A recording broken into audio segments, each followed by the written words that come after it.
Hi, my name is Nick Parlante, and this is a video about how hard drives work. So when you save a file or an image or something on a computer, how does that work? Where does it go? So there's two major technologies for that currently. One is this little guy. This is a flash disk. This actually goes in a digital camera. Or if you have one of those USB keys that you plug into a computer, it's a similar technology to this. And that's kind of the new way. And this is a 2 gigabyte flash card.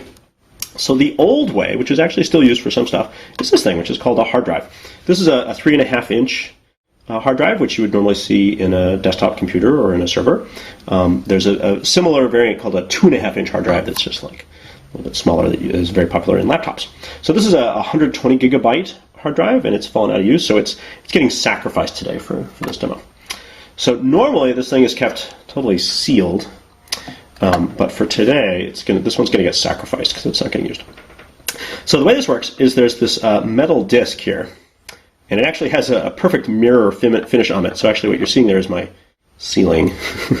But so it has a coating on it that's optimized for storing magnetism.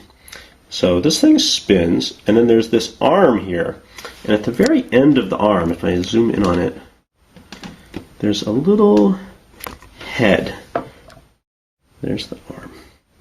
I can move this thing a little bit. Normally, right now it's locked, but normally it ranges over the whole disk. So that is the head is a little electromagnet. And so the way this works is in order to write some data, like if you want to store a digital image, the disk is spinning at, say, 7,200 RPM, pretty fast, and the head will move over to be right over some particular circular track around this thing. And when the disk is spun to be in the right position, then the head will very quickly go through a series of north and south magnetism. And so in effect, it'll write that pattern of north and south magnetism onto the disk just beneath it. And the head is said to fly very near to the disk. So that's why it has to be also clean, because it's really, really near so that the magnetism can get across and the track can be really small. So that's how it can take data, which is essentially zeros and ones, and encode that data on a circular track on the disk as a series of north and south magnetic poles. So then reading just goes the other way. To read the data back, the head would go over and position to where, just over the right circular track. And then as the disk goes underneath there, the head will notice the north and south pattern of magnetism kind of going underneath it. And from that, say north is 1 and south is 0 or whatever, it can recover whatever the original pattern of zeros and ones was. So that's how it works.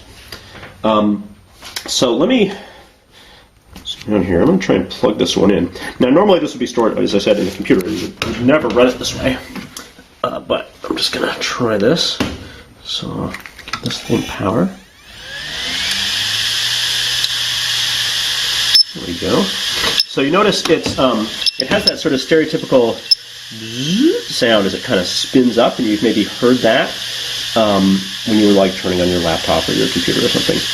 Now just there, the head was made, you saw it moving, and it was made kind of like a clanking sound.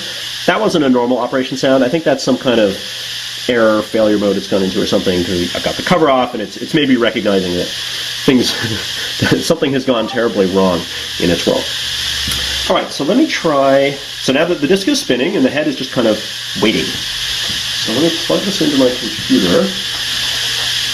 And what I'd like to do is just initiate some write commands just to try and give the head something to do, to ask it to write something onto this thing. There we go. Okay, so it's mounted on my computer. As I said, that loud sound, that's not normal. That's just because I'm abusing it here.